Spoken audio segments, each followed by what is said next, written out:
Imagine a world where Hitler was not only the Führer, ruling most of the Western world, but had ascended to the level of a god. Churches dedicated to his holiness and teachings, an army not only of soldiers or even political loyalists, but religious fanatics all ready to lay down their lives for their leader. Often when we accuse someone of having a god complex, we're talking in hyperbole, but not with Adolf Hitler. The man literally wanted to elevate himself beyond humanity itself, and he had plans to do it too. Plans that involve kidnapping and murdering the most prominent religious figure on the planet, the Pope. People have long asked, where was God during the Holocaust? But the same question can be leveled at the Pope.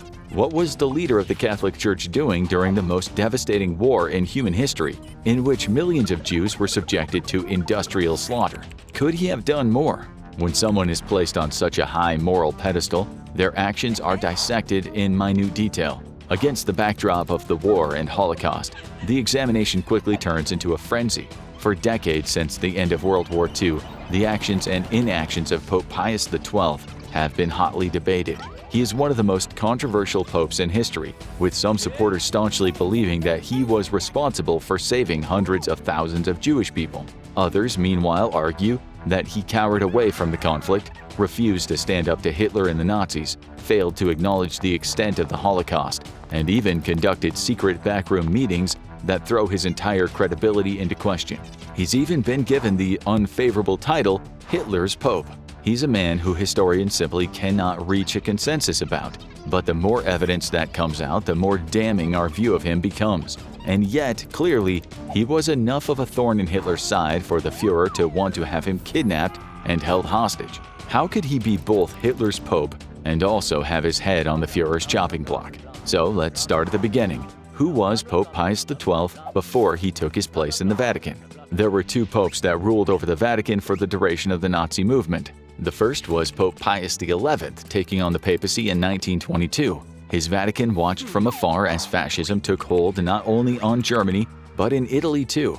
The Holy See, essentially the jurisdiction of the Pope, maintained a particularly strong anti-Nazi stance throughout the period. One of the most outspoken critics of the movement within the Vatican was a man named Cardinal Eugenio Pacelli. Pacelli regularly voiced criticisms of Hitler's rising powers, finding particular issue with his anti-Semitism, as Jesus himself was a Semite. The Jews were God's chosen people, and the Catholic Church believed that through Jesus' death and resurrection, all who believe in him are welcomed into God's family as equals. In the New Testament, the Apostle Paul writes that there will be no Jew or Gentile anymore, as Jesus has done away with all of that. In Pacelli's eyes, racism and anti-Semitism in particular was antithetical to the core message of his faith, unconditional love and unity in Christ. In total, Pacelli made 55 protests against Nazi policies during his time as the Vatican Secretary of State.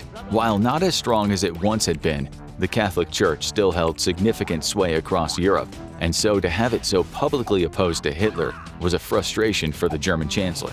However, Pacelli consistently avoided naming Hitler or the Nazis outright, instead choosing to talk in general about the spread of racial hatred across Europe, which took a lot of the tooth out of the protests. With the Second World War looming, the Vatican redoubled its efforts on trying to stem animosities between the sparring nations. They didn't want to see a repeat of the First World War, and tried to hold talks with both sides to push for peaceful resolutions. But in 1939, just 2 months after the war ignited, Pope Pius XI died, and in his place stepped Cardinal Pacelli, taking on the name of Pope Pius XII.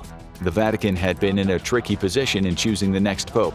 It was clear to everyone that the next few years would be incredibly difficult, so they had to choose between a more spiritual candidate or a more seasoned diplomat. Pacelli represented the latter. In his role as the Vatican Secretary of State, he'd spent years working with Germany in a diplomatic context, and so if anyone was to steer the Catholic Church through this era, it was going to be him. He had a deep-rooted love for Germany, but disliked and even feared the Nazis who had taken power. The official version of events that the Catholic Church told for the 80 years following the war is as follows. Pope Pius XII and the Vatican did their best to prevent war from breaking out, holding talks with the Nazis to stop the invasion of Poland. But Hitler was set on his plan, and they could do nothing but watch as his tanks rolled across the border. For From that point on, the Church was strictly neutral, adhering to a Christ-like pacifism in the face of violence and consistently advocating for a peaceful resolution as a diplomatic intermediary. However, in 2019, Pope Francis opened up the Vatican's records of the era for public scrutiny after decades of accusations that the Church had not only failed to do enough, but had been actively complicit in Hitler's plans. The truth is damning. His predecessor, Pope Pius XI, before his death, had prepared an encyclical about Hitler.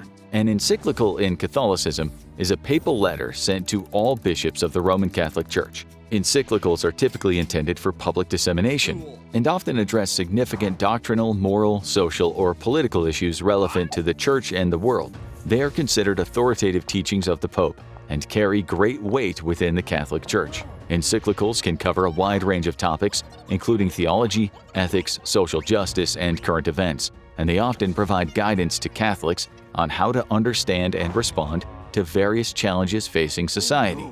Pius XI's encyclical was fiercely critical of Hitler's ideologies and the Nazi Party's actions. It represented a strong stance from the Church, a line drawn in the sand, against the rise of fascism. The encyclical had been due to go out the day before the former Pope's death, until his failing health delayed it. Pope Pius XII read through it and shelved the encyclical entirely, never to be released. He turned up his nose at his predecessor's approach to the Nazis and believed that he knew better. He had a relationship with Hitler that he'd been building for years. If the mad dictator was going to listen to anyone, surely it would be him. He could convince Hitler to back off from his more extreme plans. After all, Pius XII saw communism as the biggest threat facing the world, and so he knew that he would need Hitler on his side to combat that in the future. The Pope began to routinely turn a blind eye to the horrors unfolding in Germany. It was just months after Kristallnacht, the night where the Nazis truly started their torment of the Jewish people in force. As tens of thousands of Jews were being rounded up and taken to concentration camps, the Pope wished Hitler a happy birthday.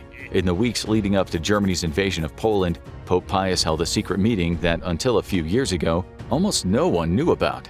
The Italian King Victor Emmanuel's German son-in-law attended the meeting as a representative of the Reich. Sitting across the table, the Pope and the Nazi discussed the impending invasion of Poland. It's here that we get a true sense of Pius XII's real character. He told the Nazi that he wanted no part in all the so-called politics of it all. He would not get involved criticizing things like the Gestapo, the euthanasia programs, and the atrocities being committed against the Jewish people. All that he asked for in return was that the Catholic Church be exempt from attacks and would still be able to operate under German rule. In his words transcribed from the meeting, "No one here is anti-German. We love Germany. We are pleased if Germany is great and powerful, and we do not oppose any particular form of government, if only the Catholics can live in accordance with their religion." The Pope that we see throughout the rest of the war stands by this initial ideology. As Catholic Belgium, Netherlands, and France are all invaded, he says nothing to condemn what is happening, believing staunchly the entire time that he was somehow capable of taming Hitler. Pius XII continued to say nothing of the Nazis' crimes. It's clear that he believed that by not outwardly criticizing the Nazis, he would still have an inroad with them. Whether that was to negotiate peace and defend the lives of those subjected to tyranny, or simply to protect himself and his friends, we'll never know. What is clear is that the Vatican was deafeningly neutral throughout the war. In the midst of Mussolini's Italy, allied with Nazi Germany, such silence speaks volumes. The Pope refused throughout the war to directly criticize either Hitler or Mussolini. When the Allied forces bombed Rome, however, he was very quick to publicly criticize them for their actions. Yet when all of the Jews in Rome were rounded up in 1943 to be sent to concentration camps, he did not say a word. Hitler, Himmler, and Mussolini all claim to be Catholics, and in the Catholic Church, the Pope has the power to excommunicate people for all number of sins. People can be excommunicated for having an abortion, and yet Hitler's systematic massacre of 4 million Jews was not enough for him to be excommunicated from the Roman Catholic Church. Along with Himmler and Mussolini, none of these men were condemned by the head of the Catholic faith before they died. Pius XII's supporters will point to the quiet work he did across the continent to protect the lives of the Jewish people. He opened the doors of the Catholic Church to Jewish people as a safe place of shelter. Some estimates claim that hundreds of thousands of Jews found protection from fascism through the Catholic Church. How much of this was thanks to Pope Pius XII, and how much was down to brave individual clergymen who stood against the tide of fascism is unclear. And as the war rumbled on, the Pope's allegiances certainly did skew toward the Allied forces. In 1940 and 41, he connected with members of the German resistance movement, having now seen Hitler renege on his promise to protect the Catholic Church. In Poland, Catholicism was being harshly repressed. While not to the extent of the Jewish persecution, Hitler had shown how little regard he had for the Church and his promises to it. Pius began to assist in getting intelligence from the German resistance to Britain's Francis Darcy Osborne and back, acting as a go-between for the forces. But as Hitler's power only increased in the coming years, the resistance movement steadily declined. The Pope continued to put out encyclicals throughout the war years, always criticizing the needless death and destruction and monstrous acts happening across Europe. Peace between different races and de-escalation were the core themes each time, but yet he refused to mention Hitler or the Nazis by name. Behind the scenes, the Pope was learning about the genocide of the Jewish people in concentration camps, and his heart was breaking. He told one of the fathers, "I've often considered excommunication to castigate in the eyes of the entire world the fearful crime of genocide. But after much praying and many tears, I realized that my condemnation would not only fail to help the Jews, it might even worsen their situation. No doubt a protest would gain me the praise and respect of the civilized world, but it would have submitted the poor Jews to an even worse persecution." He believed that if he was to outright condemn the things taking place, it would only enrage Hitler further and bring more suffering to those being persecuted. So he chose silence, instead speaking in diplomatic vagaries in his encyclicals, which many in the years since have harshly condemned him for. What was clear, however, was that despite his best efforts, Pope Pius XII was still enraging Hitler. So now let's switch across to Hitler and see what his relationship with religion was and how he planned to dominate that as well. Born to a Catholic mother and a skeptical father, Hitler grew up admiring the organizational might of the Church, the way that it controlled people and enforced hierarchy, but never really cared for the morals or virtues of it. While he described himself as a Christian all his life, his views steadily skewed away from it the more he grew into Nazism. Under Hitler's rule, he disavowed organized religion. He didn't like the institution of the Church, as it was a threat to his control, and it didn't align with his warped beliefs. Keen not to alienate Germany's majority Christian population, however, he advocated for the non-denominational positive Christianity. This movement, while sounding innocuous on the surface, was a bastardization of Christianity that was puppeteered into supporting Nazi ideologies. For example, most of the Old Testament telling of the story of the Jewish people and God's love for them was scrapped entirely. Jesus himself was no longer portrayed as a Jewish man, but was instead an Aryan rebel who fought against the Pharisees, who were the Jewish institution. This version of Christianity was fine to stay for the time being. But sooner or later in Hitler's thousand-year Reich, he would have to contend with the Church as a whole. Why not do it now in the midst of the war? With the whole of Europe on its knees and countries barely able to protect their own borders, what could anyone do to protect the Vatican? The presence of the Church itself annoyed him. But then added onto that the fact that it was sheltering Jews and putting out vague statements clearly directed at him and his Reich, Hitler could see the influence and control of the Church, even when it was watered down and diplomatic as it was at the moment. It was weak and vulnerable and within his grasp. Just imagine it. Instead of Jesus as the savior of mankind, it could be him up on the stained glass windows. Adolf Hitler, God made flesh. His teachings would be followed for thousands of years, his influence carrying on long after his death. He'd seen the number of wars fought throughout history on behalf of religion. People struggle to get up and fight for what's right in front of them, but will proudly march to their death in the name of religion. If he could only command that kind of control. In secret, Hitler devised a plan. He already had control of Rome, but secrecy was paramount. If word got out about what he was planning to do, then it would fail in a heartbeat. He would kidnap the Pope in secret, removing him from the Vatican right away before he could give any orders or the Church could react. He would take the Pope to Germany, where he'd lock him up securely in a castle, never to see the outside world again. Once he was locked in a cell, the Pope would be totally powerless. Take away his followers, and who is he? Just a man. Hitler could then do what he wished with the man. punish him for his veiled criticisms of the Nazis and his Jew-loving ways, torture him to see what secrets he would reveal about the Allies, learn from him the ways of leading a religion of devout followers, force him to send letters doing Hitler's bidding in dismantling the church, or maybe he just killed the man outright. But for any of this to come to fruition, he needed someone he could trust, someone who could keep it a secret. Hitler called on the head of the Italian SS, General Karl Wolff. Hitler excitedly relayed the plan to his general, telling him keenly how the plot would see him ascend to godhood and allow him to finally rip apart the problem of Christianity that had always threatened his Reich. But Hitler had made a mistake. Wolff listened to the plan and gave no indication of the fact that under the surface he was strongly opposed to it. Wolff's loyalty to Hitler, like many within the party, was fracturing. He went on to be a key negotiator in Operation Sunrise, which saw the Axis powers surrendering Italy to the Allies in secret as the war reached its conclusion.